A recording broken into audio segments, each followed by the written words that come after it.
નમસ્કાર મિત્રો, જય હિન્દ, જય ભારત. આપ સૌ વાલા દોસ્તોને વર્લ્ડ ઇન બોક્સ પર આવકારું છું.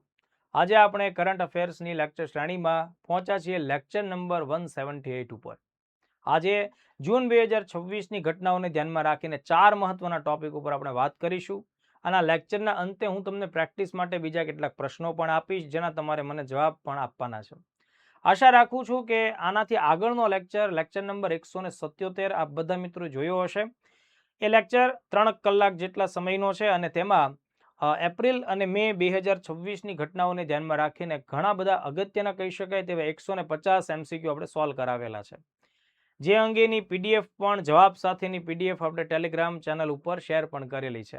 તો જે મિત્રોને એની પીડીએફ મેળવવી હોય તો એ પણ વર્લ્ડ ઇન બોક્સની ટેલિગ્રામ ચેનલ ઉપર જઈને મેળવી શકે છે. આજના લેક્ચરની આપણે શરૂઆત કરીએ એ પહેલા દોસ્તો, વર્લ્ડ ઇન બોક્સ એકેડમી ગાંધીનગરની આગામી જૂન મહિનાની અત્યારના આ મહિનાની જે 2 નવી બેચો શરૂ થવાની છે એ અંગે નાની એવી જાહેરાત આપ સૌ મિત્રોને હું કરીશ અને આપ પણ આપણા નજીકના મિત્રો સુધી અમારો સંદેશ પહોંચતો કરજો. ક્લાસ 3 માટેની તૈયારી કરવા ઈચ્છતા દરેક મિત્રો માટે નવી જે બેચ છે ક્લાસ 3 સ્પેશિયલ જનરલ બેચ એ 18 જૂનથી શરૂ થશે. 8 મહિનાનો ટોટલ ડ્યુરેશન છે. રોજનો લેક્ચરનો સમય સવારે 10:30 થી 12:30 કલાકનો રહેશે. એવી જ રીતે જે મિત્રોને આવનારા સમયમાં જીપીએસસી ક્લાસ 1-2 માટેની ખૂબ સરસ તૈયારીઓ કરવાની છે તો એવા તમામ મિત્રો માટે 22 જૂન 2026ના દિવસથી જીપીએસસી ક્લાસ 1-2 માટે સવા વર્ષના ટોટલ ડ્યુરેશન વાળી સ્વરાજ બેચ લોન્ચ થવાની છે. આ બેચ ઓનલાઈન અને ઓફલાઈન બંને મોડ ઉપર આગળ વધશે, એટલે જે મિત્રો ઘરે બેસીને તૈયારી કરવા માંગતા હોય એમને પણ આ બેચનો પૂરો લાભ મળશે. આ બંને બેચને રિગાર્ડિંગ વધુ માહિતી માટે તમારે 7575061818 આ નંબર ઉપર કોલ કરવો અથવા સેક્ટર 6 ખાતે આપણી એકેડમી આવેલી છે ત્યાં પણ તમે રૂબરૂ આવી શકો છો. તો ચાલો આજનો આપણો હવે પહેલો ટોપિક શરૂ કરવાનો છે. તાજેતરમાં ભારત સરકાર એટલે કે કેન્દ્ર સરકારના પૃથ્વી વિજ્ઞાન મંત્રાલય દ્વારા એક નવી પહેલ શરૂ કરવામાં આવી છે. એક નવી ટેકનોલોજીની દેશમાં સ્થાપના કરવામાં આવી છે અને એ ટેકનોલોજીનું નામ છે મિત્રો સ્કાયકાસ્ટ સિસ્ટમ. સ્કાયકાસ્ટ નામની પ્રણાલી. દોસ્તો આ એક એવી પ્રણાલી છે કે જે હાલના ધોરણે મોટાભાગે વાયુ ઉડ્ડયન એટલે કે એરપોર્ટને કામગીરી જે હોય એના મેનેજમેન્ટમાં ખૂબ મદદરૂપ થશે. આ એક એવી વૈજ્ઞાનિક સિસ્ટમ છે જેમાં અલગ અલગ પ્રકારના 5 ટેકનોલોજીનો ઉપયોગ કરવામાં આવશે અને જેથી કરીને એરપોર્ટની આસપાસના પ્રદેશનું, એરપોર્ટની આસપાસના જે કંઈ પણ હવામાન છે તેનું સચોટ આગાહી થશે. ઘણી બધી વખત શું થાય કે ભાઈ જે ઠંડા વિસ્તારો છે, ધુમ્મસ અથવા તો પ્રદૂષણને લીધે જે વિસ્તારોમાં વિઝિબિલિટીઝ ઓછી રહેતી હોય, આવા વિસ્તારોમાં, આવા શહેરોમાં જેટલા પણ એરપોર્ટ આવ્યા હોય ત્યાં લેન્ડ થતી કે ત્યાંથી ટેક ઓફ થતી જે ફ્લાઇટ્સ હોય તેના સ્કેડ્યુલ વારંવાર બદલવા પડતા હોય. આવું ઘણીવાર ભારે વરસાદને લીધે પણ થાય, વાદળછાયા વાતાવરણને લીધે પણ થાય, ધુમ્મસ વગેરેની પરિસ્થિતિમાં પણ થાય. હવે જ્યારે મિત્રો કોઈ પણ એક ફ્લાઇટ ડિસ્ટર્બ થાય છે કે એ કેન્સલ થાય છે કે અથવા એનું સ્કેડ્યુલ રીસ્કેડ્યુલ થાય છે ત્યારે એની અસર ઘણા બધા લોકો ઉપર પડતી હોય છે અને તેના લીધે લાખો કરોડો રૂપિયાની નુકસાની પણ આવતી હોય છે. તો આ પ્રકારની પરિસ્થિતિથી બચવા માટે સ્કાયકાસ્ટ નામની નવી સિસ્ટમનું ઉદ્ઘાટન તાજેતરમાં કરવામાં આવ્યું છે. હવે આ સિસ્ટમ શું છે, કેવી કેવી એની ફીચર્સ છે, પ્રિલિમ્સમાં કેવા કેવા પ્રશ્નો આવે આપણે એની વાત કરી લઈએ. તો જો સૌથી પહેલા તો આ સ્કાયકાસ્ટ સિસ્ટમનું ઉદ્ઘાટન કોના દ્વારા કરવામાં આવ્યું છે મિત્રો? તો જો અહીંયા જે આકૃતિમાં બતાવવામાં આવ્યો છે, કોટી પહેરેલા કાકા છે, એ બહુ જ જેન્યુન વ્યક્તિ છે, ડોક્ટર જીતેન્દ્ર સિંઘ. હવે આ જે વ્યક્તિ છે એ કેન્દ્ર સરકારમાં અગત્યના મંત્રી પદ ઉપર છે અને એમનું જે મંત્રાલય છે દોસ્તો એ પૃથ્વી વિજ્ઞાન મંત્રાલય વાળો આખો વિભાગ છે એમની પાસે. તો જીતેન્દ્ર સિંઘ દ્વારા નવી દિલ્હીના ઇન્દિરા ગાંધી ઇન્ટરનેશનલ એરપોર્ટ ઉપર ભારતની સૌ પ્રથમ સ્કાયકાસ્ટ સિસ્ટમ અથવા પ્રણાલીનું ઉદ્ઘાટન કરવામાં આવ્યું છે. એટલે સૌથી પહેલા તો અહીંયાથી પ્રશ્ન આવી શકે કે ભાઈ સ્કાયકાસ્ટ સિસ્ટમનું ઉદ્ઘાટન કયા શહેરમાં અથવા તો કયા એરપોર્ટ ઉપર કરવામાં આવ્યું છે, તો એ આપણે ખાસ ધ્યાન રાખવું પડશે. હવે જુઓ દોસ્તો, આ આખી જે સિસ્ટમ છે એ વેધર મોનિટરિંગ કરશે, એટલે કે હવામાનનો અભ્યાસ કરશે, હવામાનનું અવલોકન કરશે અને એમાં નજીકના સમયમાં એટલે કે આગામી 3 કલાકની અંદર કેવા કેવા ફેરફારો થઈ શકે, વિઝિબિલિટી ઉપર શું અસર થઈ શકે, વરસાદની ઉપર શું અસર થઈ શકે, પવનની દિશા ગતિમાં કેવો ફેરફાર થઈ શકે, આવું 3 કલાક સુધીની બાબતોને આપણને ધ્યાનમાં રાખીને આન્સર આપશે. પૃથ્વીની સપાટીથી લઈ અને વાતાવરણમાં 3 કિલોમીટરની હાઈટ સુધીમાં કેટલો ફેરફાર થશે તો વાતાવરણનો એ ફેરફાર પણ આપણને આ સિસ્ટમ દ્વારા જાણવા મળશે. તો આ સ્કાય કાસ્ટ સિસ્ટમ બહુ જ ઉપયોગી થવાની છે અને અત્યારે તો માનો કે આ એરપોર્ટ ઉપર લાગુ થાય છે, ભવિષ્યમાં આનો ઉપયોગ બીજા ફિલ્ડોમાં પણ થઈ શકે છે. તો સ્કાય કાસ્ટને આપણે એક વાક્યમાં વ્યાખ્યાયિત કરવી હોય તો આપણે આ રીતે કરી શકીએ કે આ સ્કાય કાસ્ટ એ નેક્સ્ટ જનરેશન સંકલિત વાતાવરણીય રિમોટ સેન્સિંગ સિસ્ટમ છે. એટલે આમાં ઘણી બધી ટેકનોલોજીને ભેગી કરવામાં આવે છે, એટલા માટે સંકલિત શબ્દનો ઉપયોગ કરવામાં આવ્યો છે. હજુ એને ટૂંકમાં આપણે કહેવું હોય તો કેવી રીતે કામ કહી શકીએ તો કે ભાઈ આ સિસ્ટમ છે એ એવિએશન વેધર ઇન્ટેલિજન્સ સિસ્ટમ તરીકે કામ કરે છે. જે ધુમ્મસ, એરોસોલ્સ એટલે કે નાના એવા સૂક્ષ્મ કણો જે હવામાં તરતા ફરતા હોય એ, પવનની ગતિ, ભેજ, તાપમાન, વિઝિબિલિટી આવા અલગ અલગ વાતાવરણીય ઘટકોનો અભ્યાસ કરશે, અવલોકન કરશે અને તેના આધારે વિશ્લેષણ આપણને આપે છે. તો આ એક ફેક્ટ આપણા માટે જાણવું બહુ જરૂરી છે. બરાબર. શા માટે વિકસિત થઈ છે તો આપણને ખ્યાલ છે મિત્રો કે ભાઈ ખાસ કરીને દિલ્હી જેવું મોટું શહેર અને એમાં આવ્યું છે ભારતનું સૌથી મોટું એરપોર્ટ. બરાબર. તો સૌથી વધુ પેસેન્જર જે સૌથી વધારે બિઝી એરપોર્ટ આપણું ભારતનું કહી શકાય એ દિલ્હીનું ઇન્દિરા ગાંધી એરપોર્ટ છે. અને દિલ્હી છે એ ધુમ્મસ અને પ્રદૂષણને લીધે ઘણી બધી વખત એમાં વિઝિબિલિટી ઘટી જાય છે. દુનિયાના સૌથી પ્રદૂષિત શહેરોમાં સૌથી પ્રદૂષિત રાજધાનીમાં દિલ્હીનો સમાવેશ થાય, એટલે એની પાછળ ઘણા બધા કારણો છે. એટલે આપણે આ કામ કરશું તો એનાથી ફ્લાઇટ કેન્સલેશન ઘટશે અને ઇકોનોમી ઉપર આવતી નેગેટિવ અસર છે એને આપણે બચાવી શકશું. આ એક પહેલો મુદ્દો. બીજું છે ઉડ્ડયન સુરક્ષા. ટેક ઓફ કે લેન્ડિંગ કરતી વખતે જો કોઈ પણ પ્રકારના ડિસિઝન લેવામાં ભૂલ થાય તો એના લીધે ફ્લાઇટ છે એને નુકસાની થઈ શકે છે. તો ઉડ્ડયન કેન્સલેશન જે સુરક્ષા છે એ આપણા માટે જાણવી બહુ જરૂરી છે. આનાથી કેટલા સમયનું નાવકાસ્ટિંગ થઈ શકે, એટલે કે હવામાનમાં આવનારા સમયમાં શું ફેરફાર થશે નજીકના સમયમાં, તો એ નાવકાસ્ટિંગ થશે એ 3 કલાક સુધીનો સમય આપણને મળશે. આવનારા 3 કલાકની સચોટ ઇન્ફોર્મેશન આ આખી સિસ્ટમથી મળશે. હવે બીજો મહત્વનો સવાલ કે આ અગત્યની સ્કાયકાસ્ટ સિસ્ટમ છે એ કોના દ્વારા વિકસિત કરવામાં આવી છે? તો ખાસ ધ્યાન રાખજો મિત્રો, આ સિસ્ટમ વિકસાવનારું મંત્રાલય છે એ છે પૃથ્વી વિજ્ઞાન મંત્રાલય. હવે આ પૃથ્વી વિજ્ઞાન મંત્રાલય છે અને અંગ્રેજીમાં શું કહેવાય? Ministry of earth science. બરાબર, મિનિસ્ટ્રી ઓફ અર્થ સાયન્સ.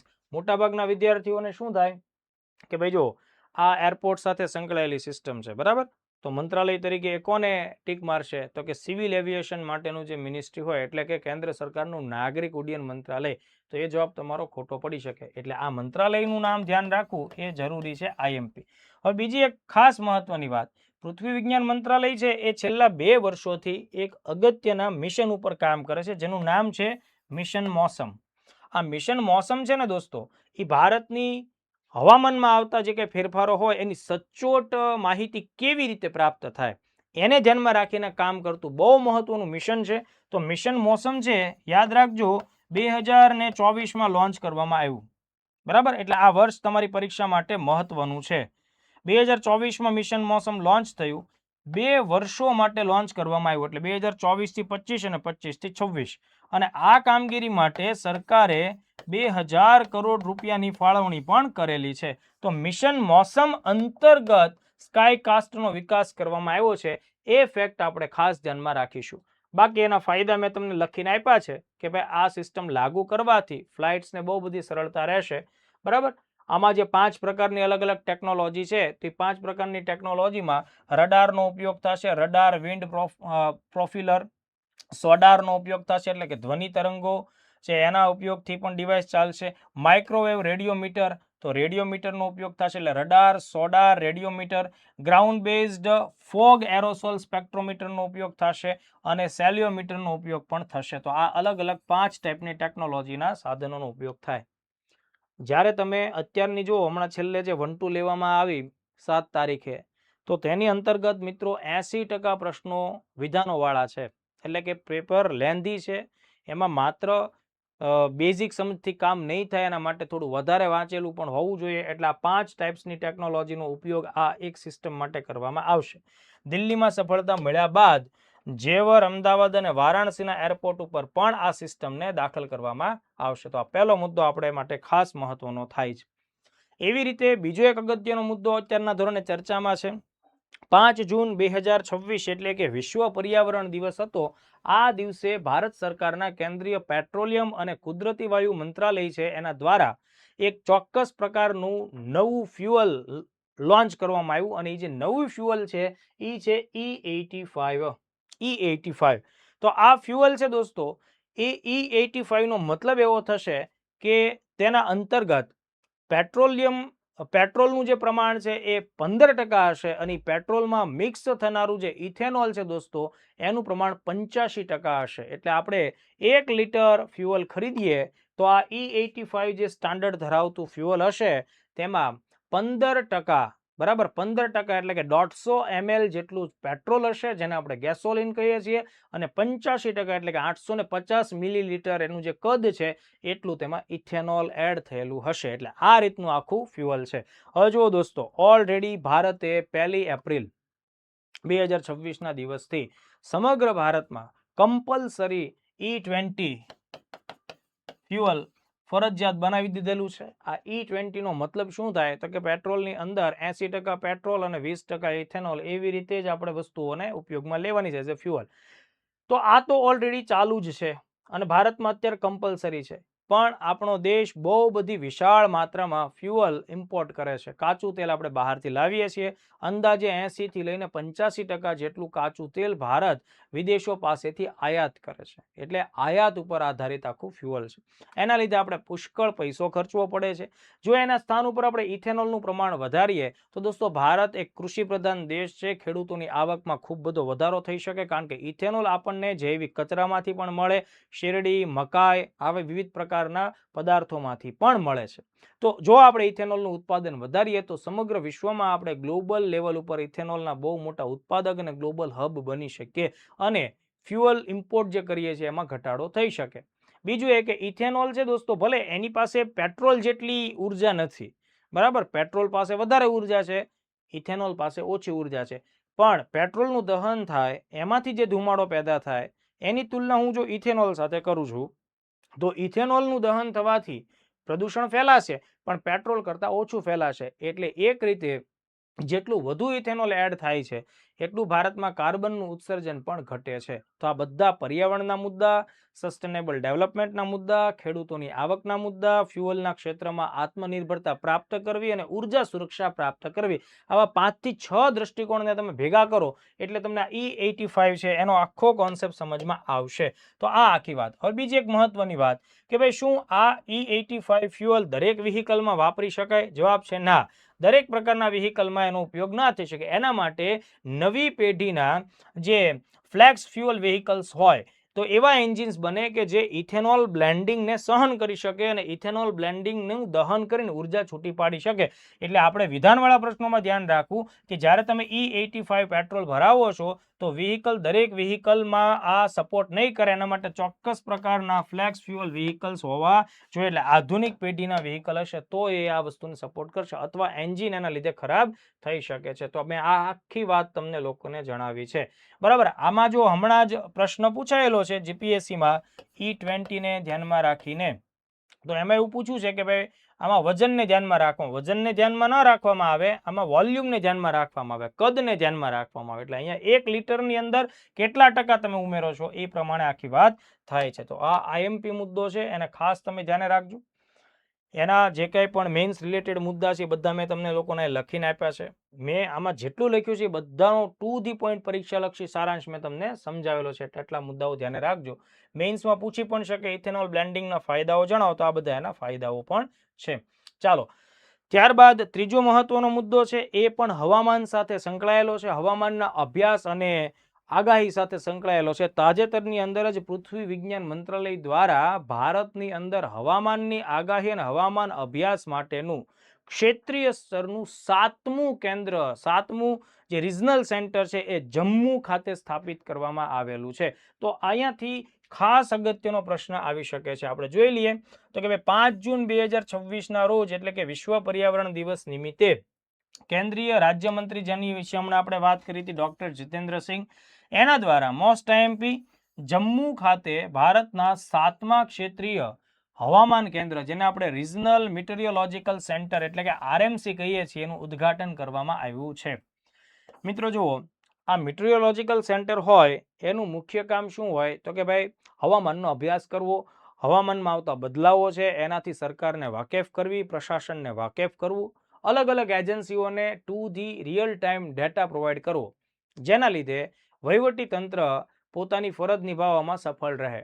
કારણ કે અચાનક માનો કે વાદળ ફાટવાની ઘટના થાય, બરાબર, કે પૂર આવવાની વાત આવે, કે ફ્લડ્સને લીધે થાય, કે કોઈ પણ જગ્યાએ લેન્ડસ્લાઇડિંગ જેવી કોઈ ઘટના, કે અથવા તો વીજળી પડવી, વરસાદ આવવો, ધોધમાર વરસાદ આવવો, આ બધી બાબતોને પ્રશાસને કેવી રીતે હેન્ડલ કરવી અને લોકોને માહિતગાર કરવા, એના માટે થઈ અને મીટરિયોલોજીકલ સેન્ટર પાસેથી રેગ્યુલર બેઝિસ ઉપર એ લોકો ડેટા પ્રાપ્ત કરતા હોય છે. હવે જો આપણા દેશમાં ઓલરેડી અત્યારે 6 જેટલા રિજનલ મીટરિયોલોજીકલ સેન્ટર્સ તો કાર્યરત હતા જ, જેમ કે એક દિલ્હીમાં, કલકત્તામાં, ચેન્નઈમાં, મુંબઈમાં, આ 4 બહુ જ મોટા નગરો કહેવાય, એમાં તો એક એક રિજનલ સેન્ટર હતા.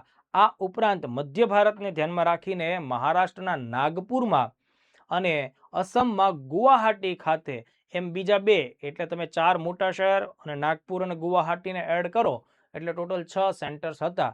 હવે એમાં એક કયું સેન્ટર એડ થયું તો હવે 7મું સેન્ટર એડ થયું અને એ કયા સ્થાન ઉપર સ્થાપિત થયું? જમ્મુમાં સ્થાપિત થયું. તો આ જે જમ્મુમાં સ્થાપિત થયું ને, આ સેન્ટર જે અભ્યાસ કરશે, સંશોધન કરશે, એ ડેટા જમ્મુ અને જે કાશ્મીરનો જે યુનિયન ટેરેટરી પ્રદેશ છે તેને લાગુ પડશે, લદ્દાખનો જે યુનિયન ટેરેટરી પ્રદેશ છે તેને લાગુ પડશે અને હિમાચલ પ્રદેશ રાજ્ય છે એને પણ આ ડેટા પ્રોવાઈડ થશે. જિલ્લા સ્તર સુધી ડેટા માહિતી આપવામાં આવશે. એનાથી પ્રશાસનને ફાયદો થશે, ટુરિસ્ટ લોકોને ફાયદો થશે. આ ઉપરાંત તમને ખ્યાલ છે જો વૈષ્ણોદેવી, બરાબર, પછી અમરનાથ યાત્રાઓ, આ બધું આ જ વિસ્તારોમાં થઈને પસાર થતું હોય તો આ બધી જ બાબતો માટે આ ડેટા ખાસ જરૂરી છે. તો આ આખી વાત મેં તમને કીધી. અગેન આ જે સેન્ટરની સ્થાપના થઈ એ પણ મિશન મોસમ અંતર્ગત લેવાયેલા પગલા હેઠળ એની સ્થાપના થઈ છે. આ જે 7મું નવું કેન્દ્ર સ્થાપિત થયું એ કોને કોને લાભ આપશે, કોને કોને માહિતી પ્રોવાઈડ કરશે?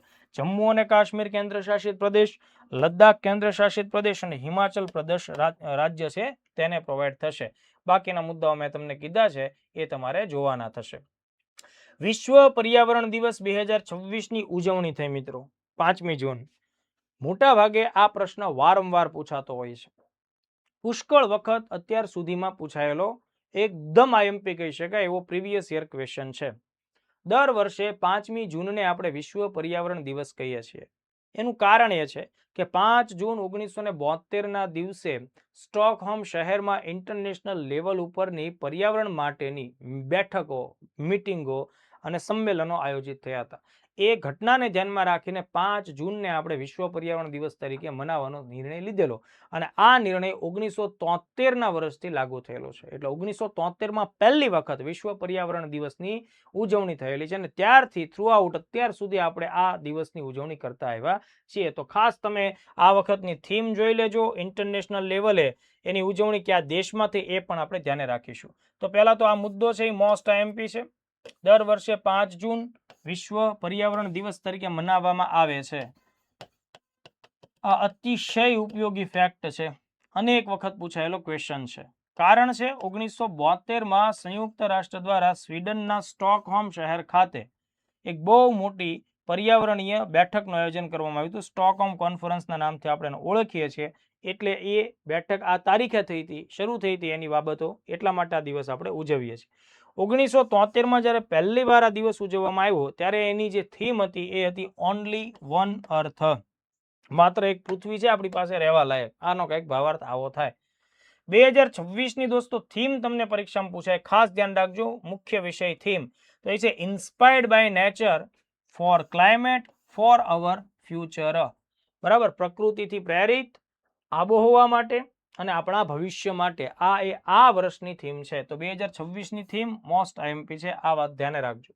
હવે આ થીમ છે પણ એમ છતાં 2026માં એક ખાસ બાબત ઉપર રેપિડ એક્શન લેવાની વાત છે, ત્વરિત જેના ઉપર દરેકે કામ કરવાનું છે. એના માટે એક હેશટેગ પણ જાહેર કરવામાં આવેલ છે અને એ હેશટેગ છે નાવ ફોર ક્લાઇમેટ.